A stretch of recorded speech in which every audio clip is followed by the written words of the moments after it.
ವೀಕ್ಷಕರೇ, ಭೈರವ ನ್ಯೂಸ್ಗೆ ಸ್ವಾಗತ. ನಾನು ಅದ್ವಿಕಾ.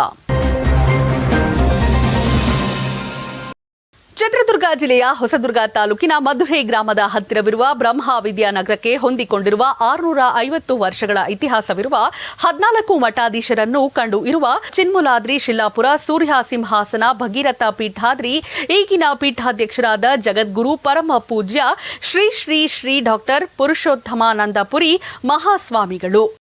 ಚಿತ್ರದುರ್ಗ ಜಿಲ್ಲೆ ಹೊಸದುರ್ಗ ತಾಲೂಕಿನ ಮಧುರೈ ಗ್ರಾಮದ ಹತ್ತಿರವಿರುವ ಬ್ರಹ್ಮ ವಿದ್ಯಾನಗರಕ್ಕೆ ಹೊಂದಿಕೊಂಡಿರುವ 650 ವರ್ಷಗಳ ಇತಿಹಾಸವಿರುವ 14 ಮಠಾಧೀಶರನ್ನು ಕಂಡಿರುವ ಚಿನ್ಮೂಲಾದ್ರಿ ಶೀಲಾಪುರಿ ಸೂರ್ಯ ಸಿಂಹಾಸನ ಭಗೀರಥ ಪೀಠದ ಈಗಿನ ಪೀಠಾಧ್ಯಕ್ಷರಾದ ಜಗದ್ಗುರು ಪರಮ ಪೂಜ್ಯ ಶ್ರೀ ಶ್ರೀ ಶ್ರೀ ಡಾಕ್ಟರ್ ಪುರುಷೋತ್ತಮಾನಂದಪುರಿ ಮಹಾಸ್ವಾಮಿಗಳು ಭೈರವ ನ್ಯೂಸ್ನೊಂದಿಗೆ ಮಾತನಾಡಿ, ರಾಜ್ಯ ದೇಶ ವಿದೇಶಗಳಲ್ಲಿ ನೆಲೆಸಿರುವ ಉಪ್ಪಾರ ಸಮಾಜದ ಬಾಂಧವರು ರಾಜ್ಯದ ಉಪ್ಪಾರ ಸಮಾಜ ಬಾಂಧವರ ಸೇವೆಯಲ್ಲಿ ತೊಡಗಿಸಿಕೊಂಡಿರುವ ಎಲ್ಲ ಸಂಘಟನೆಗಳೊಂದಿಗೆ ಕೈಜೋಡಿಸಿ ಸಮಾಜ ಉತ್ತಮ ಸ್ಥಿತಿಗೆ ಬರುವ ನಿಟ್ಟಿನಲ್ಲಿ ಅಲ್ಪ ಪ್ರಮಾಣದಲ್ಲಾದರೂ ಪ್ರಯತ್ನಿಸಬೇಕಾಗುತ್ತದೆ.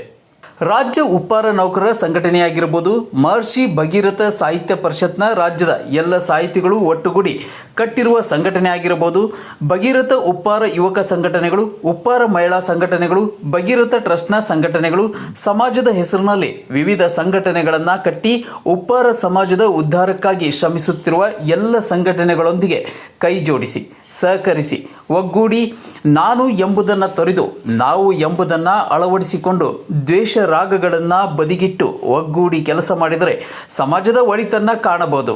ಈ ನಿಟ್ಟಿನಲ್ಲಿ ನಾವು ಸಹ ಎಲ್ಲರೊಂದಿಗೆ ಬೆರೆತು ಕೆಲಸ ಮಾಡಲು ಸಿದ್ಧರಿದ್ದೇವೆ. ಯಾವುದೇ ಸಂಘಟನೆಯವರು ಸಮಾಜಕ್ಕೆ ಉತ್ತಮವಾಗುವಂಥ ಕಾರ್ಯಕ್ರಮಗಳನ್ನು ಹಮ್ಮಿಕೊಂಡಲ್ಲಿ ನಾವು ಸಹ ಆಗಮಿಸಿ ಆಶೀರ್ವಾದ ನೀಡಲು ಸಿದ್ಧರಿದ್ದೇವೆ. ಸಮಾಜದವರು ಒಗ್ಗೂಡಬೇಕಾಗಿದೆ.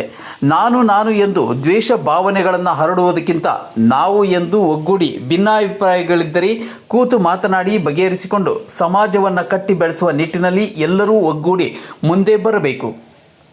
ಈ ನಿಟ್ಟಿನಲ್ಲಿ ಸಮಾಜ ಬಾಂಧವರು ಒಗ್ಗೂಡಿ ಕೆಲಸ ಮಾಡಿದ್ದೇ ಆದಲ್ಲಿ ಇನ್ನೂ ಕೆಳಮಟ್ಟದಲ್ಲಿರುವ ಜೀವನ ಸುಧಾರಿಸುವ ಸಮಾಜದ ಮೇಲ್ಪಂಕ್ತಿಗೆ ಬರುವುದರಲ್ಲಿ ಯಾವುದೇ ಸಂದೇಹವಿಲ್ಲ. ಸಮಾನ ಮನಸ್ಕರೆಲ್ಲರೂ ಒಗ್ಗೂಡಿ ಸಮಾನ ಮನಸ್ಸಿನಿಂದ ಕೆಲಸ ಮಾಡಬೇಕಾಗಿದೆ. ರಾಜ್ಯ ಉಪ್ಪಾರ ನೌಕರರ ಸಂಘದ ರಾಜ್ಯಾಧ್ಯಕ್ಷರಾದ NS ಚಂದ್ರಪ್ಪ, ಪ್ರಧಾನ ಕಾರ್ಯದರ್ಶಿಗಳಾದ ರಾಮಪ್ಪನವರು, ಉತ್ತರ ಕರ್ನಾಟಕದ ಸಂಚಾಲಕರಾದ ಸುರೇಶ್ ಮಲ್ಲಾಡದ್ ಹಾಗೂ ಪದಾಧಿಕಾರಿಗಳು, ಸಮಾಜದ ಹಿತಚಿಂತಕರು, ಭೈರವ ನ್ಯೂಸ್ನ ಸಂಪಾದಕರು ಶಿವಕುಮಾರ್ ಉಪ್ಪಾರ್ ಈಗಾಗಲೇ ಶಿವಮೊಗ್ಗ ಜಿಲ್ಲೆ, ದಾವಣಗೆರೆ ಜಿಲ್ಲೆ, ಚಿತ್ರದುರ್ಗ ಜಿಲ್ಲೆ, ವಿಜಯನಗರ ಜಿಲ್ಲೆಗಳಲ್ಲಿ ಸಂಘಟನಾ ಸಭೆಗಳನ್ನು ಮಾಡಿ ಸಮಾಜದ ನೌಕರ ಬಾಂಧವರನ್ನು ಒಟ್ಟುಗೂಡಿಸುವ ಕೆಲಸದಲ್ಲಿ ನಿರತರಾಗಿದ್ದಾರೆ. ಉತ್ತರ ಕರ್ನಾಟಕದ ಭಾಗದ ಹಾವೇರಿ, ಹುಬ್ಬಳ್ಳಿ, ಧಾರವಾಡ, ಬೆಳಗಾವಿ, ಬೀದರ್, ಬಾಗಲಕೋಟೆ ಇನ್ನೂ ಹಲವು ಜಿಲ್ಲೆಗಳಿಗೆ ಸಂಘಟನೆಯಲ್ಲಿ ತೊಡಗಿಸಿಕೊಳ್ಳಲು ತೆರಳುವವರಿದ್ದಾರೆ. ಉತ್ತರ ಕರ್ನಾಟಕದ ಭಾಗದ ಉಪ್ಪಾರ ಸಮಾಜದ ಎಲ್ಲ ನೌಕರ ಬಾಂಧವರು ಸಂಘಟನೆಯೊಂದಿಗೆ ಕೈಜೋಡಿಸಿ ಸಂಘಟನೆ ಬಲಗೊಳ್ಳಲು ಹಾಗೂ ನಮ್ಮ ಸಮಾಜದ ನೌಕರರು ಎದುರಿಸುತ್ತಿರುವ ಸಮಸ್ಯೆಗಳನ್ನು ಬಗೆಹರಿಸಿಕೊಳ್ಳಬಹುದು. ಹಾಗೂ ರಾಜ್ಯ ದೇಶಾದ್ಯಂತ ಇರುವ ಉಪ್ಪಾರ ಸಮಾಜದ ಬರಹಗಾರನ ಸಾಹಿತಿಗಳನ್ನು ಗುರುತಿಸುವ ನಿಟ್ಟಿನಲ್ಲಿ ಮಹರ್ಷಿ ಭಗೀರಥ ಸಾಹಿತ್ಯ ಪರಿಷತ್ ತನ್ನದೇ ಆದ ದಿಕ್ಕಿನಲ್ಲಿ ಉತ್ತಮ ಕೆಲಸ ನಿರ್ವಹಿಸುತ್ತಿದೆ. ಎಲ್ಲ ಬರಹಗಾರರು, ಸಾಹಿತಿಗಳು ಸಂಘಟನೆಯೊಂದಿಗೆ ಗುರುತಿಸಿಕೊಂಡು ಅಳಿದು ಹೋಗಿರುವ ಇತಿಹಾಸವನ್ನು ಮರಳಿ ತರುವ ಶಕ್ತಿ ಇರುವುದು ಬರಹಗಾರರಿಗೆ ಮಾತ್ರ. ಸಾಹಿತಿಗಳು ಈ ನಿಟ್ಟಿನಲ್ಲಿ ನಮ್ಮ ಪೂರ್ವಜರು ನಮಗಾಗಿ ಬಿಟ್ಟು ಹೋಗಿರುವ ಪಳೆಯುಳಿಕೆಗಳನ್ನು ಹೆಕ್ಕಿ ತೆಗೆದು ಸಮಾಜದಲ್ಲಿ ನಮ್ಮ ಪೂರ್ವಜರ ಕುರಿತು ಇತಿಹಾಸವನ್ನು ತಿಳಿಸುವ ನಿಟ್ಟಿನಲ್ಲಿ ತೊಡಗಿಸಿಕೊಳ್ಳಬೇಕೆಂದು ಶ್ರೀಮಠ ಅಪೇಕ್ಷಿಸುತ್ತದೆ. ಎಲ್ಲ ಸಾಹಿತಿಗಳು ಸಮಾಜದವರನ್ನು ಒಗ್ಗೂಡಿಸಿಕೊಂಡು ಈ ನಿಟ್ಟಿನಲ್ಲಿ ಉತ್ತಮ ಕೆಲಸ ಕಾರ್ಯಗಳನ್ನು ಮಾಡಿ ಯಶಸ್ಸು ಪಡೆಯಲಿ. ಉಪ್ಪಾರ ನೌಕರರ ಸಂಘಟನೆಯೂ ಕೂಡ ಯಶಸ್ಸು ಪಡೆಯಲಿ.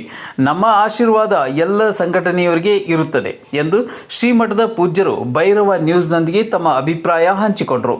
ಕಾರ್ಯಕ್ರಮದಲ್ಲಿ ರಾಜ್ಯ ಉಪ್ಪಾರ ನೌಕರರ ಸಂಘದ ರಾಜ್ಯಾಧ್ಯಕ್ಷರಾದ NS ಚಂದ್ರಪ್ಪ, ಪ್ರಧಾನ ಕಾರ್ಯದರ್ಶಿಗಳಾದ ರಾಮಪ್ಪನವರು, ಮಹರ್ಷಿ ಭಗೀರಥ ಸಾಹಿತ್ಯ ಪರಿಷತ್ನ ರಾಜ್ಯಾಧ್ಯಕ್ಷರು, ಉಪ್ಪಾರ ನೌಕರರ ಸಂಘದ ಉತ್ತರ ಕರ್ನಾಟಕ ಸಂಚಾಲಕರಾದ ಸುರೇಶ್ ಮಲ್ಲಾಡದ್, ಉಪ್ಪಾರ ವಾಯ್ಸ್ ಮಾಸಪತ್ರಿಕೆ, ಸಕಾಲ ಮಿತ್ರ ಮಾಸಪತ್ರಿಕೆ, ಭೈರವ ನ್ಯೂಸ್ನ ಸಂಪಾದಕರಾದ ಶಿವಕುಮಾರ್ ಉಪ್ಪಾರ್, ಕ್ಯಾಮ್ರಾಮನ್ ನಾಗರಾಜ್ ಸಾವಕ್ನವರು ಉಪಸ್ಥಿತರಿದ್ದರು.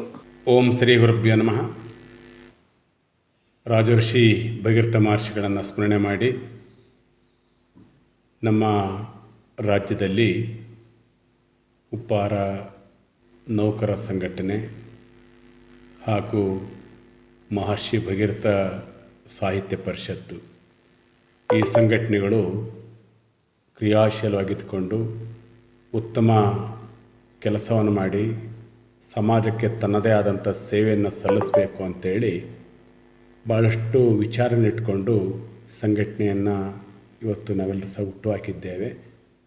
ಈ ಸಂಘಟನೆಯಲ್ಲಿರುವಂತಹ ರಾಜ್ಯ ಪಾರ ನೌಕರ ಸಂಘಟನೆ ಅಧ್ಯಕ್ಷರಾದ ಚಂದ್ರಪ್ಪನವರು ಹಾಗೂ ಆ ಸಂಘಟನೆಯ ಜೊತೆಯಲ್ಲಿ ನಮ್ಮ ಮಹರ್ಷಿ ಭಗೀರಥ ಸಾಹಿತ್ಯ ಪರಿಷತ್ತಿನ ಅಧ್ಯಕ್ಷರಾದ ಸುರೇಶ್ ಮಲ್ನಾಡ್ ಅವರು ಮತ್ತು ನಮ್ಮ ರಾಮಪ್ಪನವರು ಹಾಗೆ ಶಿವಕುಮಾರ್ ಅವರು ಎಲ್ಲ ಪದಾಧಿಕಾರಿಗಳು ಅವರು ಶ್ರೀಮಠದ ಭಗೀರಥ ಪೀಠದ ಮಾರ್ಗದರ್ಶನದಲ್ಲಿ ನಮ್ಮ ಆಶೀರ್ವಾದದಿಂದ ಈಗಾಗಲೇ ರಾಜ್ಯದ ಹಲವಾರು ಜಿಲ್ಲೆಗಳಲ್ಲಿ ಸಂಚಾರವನ್ನು ಮಾಡಿ ತಮ್ಮ ಸಂಘಟನೆಯನ್ನು ಬೆಳೆಸಬೇಕು, ಆ ಮೂಲಕ ನಮ್ಮ ಈ ಸಮಾಜದ ಪ್ರತಿಭಾನ್ವಿತರನ್ನು ಮತ್ತು ಈ ಸಮಾಜಕ್ಕೆ ಸೇವೆ ಸಲ್ಲಿಸಿರುವಂತಹ ನೌಕರರನ್ನು, ನಿವೃತ್ತ ನೌಕರರನ್ನು, ಜೊತೆಯಲ್ಲಿ ಸಾಹಿತ್ಯ ಅಭಿರುಚಿ ಇರುವಂತಹ ವ್ಯಕ್ತಿಗಳನ್ನು, ಪತ್ರಕರ್ತರಿರ್ಬೋದು, ಸಾಹಿತಿಗಳಿರ್ಬೋದು, ಕವಿಗಳಿರ್ಬೋದು, ಎಲ್ಲರನ್ನೂ ಸಹ ಇದರಲ್ಲಿ ತೊಡಗಿಸ್ಕೊಳ್ಬೇಕು. ಈ ಎರಡು ಸಂಘಟನೆಗಳ ಮೂಲಕ ಸಮಾಜಕ್ಕೆ ಒಂದು ಉತ್ತಮವಾದಂಥ ಸೇವೆಯನ್ನು ಮಾಡಿ ಮುಂದಿನ ಪೀಳಿಗೆಗೆ ನಾವೇನಾದರೂ ಒಂದು ಕೊಡುಗೆಯನ್ನು ಕೊಡಬೇಕನ್ನುವಂಥ ಆಶಾವಾದ ಇಟ್ಕೊಂಡಿದ್ದಾರೆ. ಹಾಗೆ ಭಗೀರಥ ಪೀಠದ ಸೇವೆಯಲ್ಲಿ ತೊಡಗಿಸ್ಕೊಂಡಿದ್ದಾರೆ. ಇವರಿಗೆ ಇಡೀ ಸಮಾಜದ ಎಲ್ಲ ಭಕ್ತರು ಸಹಕಾರವನ್ನು ನೀಡಿ ನಿಮ್ಮ ಜಿಲ್ಲೆಗಳಲ್ಲಿ ಬಂದಾಗ ಅವರ ಜೊತೆಯಲ್ಲಿ ನಿಮ್ಮ ಸಮಸ್ಯೆಗಳನ್ನು ಹಂಚಿಕೊಳ್ಳ್ರಿ. ಅಲ್ಲಿಯ ಅಭಿವೃದ್ಧಿಯನ್ನು ಹೇಗೆ ಮಾಡಬೇಕು, ಸಂಘಟನೆ ಹೇಗೆ ಮಾಡಬೇಕು, ಅದರಲ್ಲೂ ಸಹ ನೀವು ಭಾಗಿಯಾಗ್ರಿ. ಜೊತೆಯಲ್ಲಿ ನೀವು ಅವರೆಲ್ಲ ಸೇರಿಕೊಂಡು ನೀವು ಸಮಾಜದ ಒಂದು ಉತ್ತಮವಾದಂತಹ ಸಂಘಟನೆಯನ್ನು ಮಾಡೋ ಮೂಲಕ ನಾವು ಸಹ ಮುಂದುವರೆದಂತಹ ಸಹೋದರ ಸಮಾಜಗಳಂತೆ ಈ ಸಮಾಜವೂ ಸಹ ಎಲ್ಲ ಕ್ಷೇತ್ರದಲ್ಲೂ ಅಭಿವೃದ್ಧಿ ಹೊಂದಲಿ, ಮುಖ್ಯವಾಹಿನಿಗೆ ಬರಲಿ ಅನ್ನುವಂತಹ ಅಪೇಕ್ಷೆ ಇಟ್ಕೊಂಡಿದ್ದೇವೆ. ಹಾಗೆ ಅವರು ಸಹ ತುಂಬ ಕಾಳಜಿ ಇಟ್ಕೊಂಡು ಕೆಲಸ ಮಾಡಬೇಕು ಅನ್ನೋಂಥ ಹಂಬಲ ಇಟ್ಕೊಂಡಿದ್ದಾರೆ. ಏನಾದರೂ ತಪ್ಪುಗಳಿದ್ದರೆ ಅವ್ರು ಕೂತ್ಕೊಂಡು ಅವ್ರ ಹತ್ರ ಮಾತಾಡ್ಕೊಳ್ರಿ. ಅದ್ರ ಜೊತೆಯಲ್ಲಿ ಇವತ್ತು ನನ್ನದೇ ಬೇರೆ ಅನ್ನುವಂಥ ಕೆಲವಾರು ವ್ಯಕ್ತಿಗಳು ಇಲ್ಲಿ ಏನಾದರೂ ನಿಮಗೆ ಅಸಹಕಾರ ತೋರಿಸೋದು ಕಂಡು ಬಂದರೆ ಅದನ್ನು ಸಹ ನೀವು ಕೂತ್ಕೊಂಡು ಅವರ ವಿಚಾರಗಳನ್ನು ಹಂಚ್ಕೊಳ್ಳಿ. ಆದರೆ ಬರೀ ದ್ವೇಷ ಮಾಡಿಕೊಂಡು ಅಥವಾ ಟೀಕೆ ಮಾಡಿಕೊಂಡು ಇನ್ನೊಂದು ಯಾರನ್ನೋ ತೆಗೊಳ್ಳೋ ಮೂಲಕ ಏನೂ ಸಾಧನೆ ಮಾಡಲಿಕ್ಕಾಗೋದಿಲ್ಲ. ಇವತ್ತು ಯಾರೂ ಇಲ್ಲಿ ಶಾಶ್ವತವಿರೋದಿಲ್ಲ. ನಾವು ಏನಾದರೂ ಸಮಾಜದಲ್ಲಿ ಹುಟ್ಟಿದ್ದಕ್ಕೆ ಒಂದು ಋಣವನ್ನು ತೀರಿಸಬೇಕು ಅನ್ನುವಂಥ ವ್ಯಕ್ತಿಗಳು ಯಾವುದೇ ರೀತಿಯಾದಂಥ ಒಂದು ಕೆಟ್ಟ ಬೆಳವಣಿಗೆಗೆ ಅವಕಾಶವನ್ನು ಕೊಡದೆ ಇಂಥ ಸಂಘಟನೆಗಳ ಮೂಲಕ ಎಷ್ಟು ದಿವಸ ನೀವು ಇರ್ತಾರೋ ಅಷ್ಟು ದಿವಸ ಪ್ರಾಮಾಣಿಕವಾಗಿ ಕೆಲಸ ಮಾಡಿರಿ. ಅದೇ ರೀತಿಯಾದಂತಹ ಒಂದು 4-6 ಜನಗಳಿಗೆ ಒಳಿತು ಮಾಡುವಂಥ ಉತ್ತಮವಾದಂಥ ವಿಚಾರ ಇಟ್ಕೊಂಡು ಮುಂದುವರಿರಿ. ಅವೆಲ್ಲವುಗಳ ಮೂಲಕ ಇವತ್ತು ಸಮಾಜಕ್ಕೆ ಒಂದು ಏನಾದರೂ ನಾವು ಉತ್ತಮ ಸೇವೆಯನ್ನು ಸಲ್ಲಿಸಿದಂತಾಗ್ತದೆ. ಆ ನಿಟ್ಟಿನಲ್ಲಿ ಇವತ್ತು ಇಡೀ ರಾಜ್ಯದ ಎಲ್ಲ ಭಕ್ತರು ಇಂತಹ ಸಂಘಟನೆಗಳ ಮೂಲಕ ನೀವು ಸಹ ನಿಮ್ಮ ಭಾಗದಲ್ಲಿ ಕಾರ್ಯಕ್ರಮವನ್ನು ಮಾಡಿರಿ. ಆ ಕಾರ್ಯಕ್ರಮಕ್ಕೆ ನಮ್ಮನ್ನು ಆಹ್ವಾನಿಸಿ ನಾವು ಬರ್ತೇವೆ. ಒಟ್ಟಾರೆ ಒಂದು ಕಲೆ, ಸಂಗೀತ, ಸಾಹಿತ್ಯ, ಸಾಂಸ್ಕೃತಿಕವಾದಂಥ ವಿಚಾರ ಇಟ್ಕೊಂಡು ಸಾಹಿತ್ಯ ಪರಿಷತ್ತಿನಲ್ಲಿ ಅಲ್ಲಿ ಏನು ಸಾಧ್ಯ ಆಗುತ್ತೋ ಅಲ್ಲಿಯೂ ಸೇವೆ ಸಲ್ಲಿಸ್ರಿ.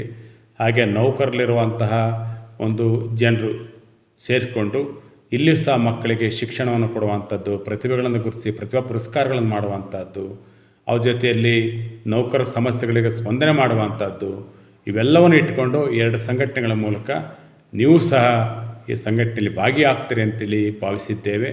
ಇವುಗಳ ಮೂಲಕ ಸಮಾಜವನ್ನು ಕಟ್ಟುವಂಥ ಕೆಲಸ ಮಾಡಿರಿ. ನಿಮ್ಮೆಲ್ಲರೂ ನಮ್ಮ ಮಾರ್ಗದರ್ಶನ ಇರುತ್ತೆ, ನಮ್ಮ ಆಶೀರ್ವಾದ ಸದಾ ಇರುತ್ತೆ. ಆ ಭಗೀರಥ ಮಹರ್ಷಿಗಳು ನಿಮ್ಮೆಲ್ಲರಿಗೂ ಸಹ ಅಂಥ ಶಕ್ತಿಯನ್ನು, ಸದ್ಬುದ್ಧಿಯನ್ನು ಕೊಡಲಿ ಅಂತೇಳಿ ಶುಭ ಹಾರೈಕೆಯೊಂದಿಗೆ ನಿಮ್ಮೆಲ್ಲರಿಗೂ ನಾವು ಮತ್ತೊಮ್ಮೆ ಶುಭವನ್ನು ಹಾರೈಸ್ತೇವೆ. ಇದಾಗಿತ್ತು ಇವತ್ತಿನ ಭೈರವ ನ್ಯೂಸ್. ನಮಸ್ತೆ.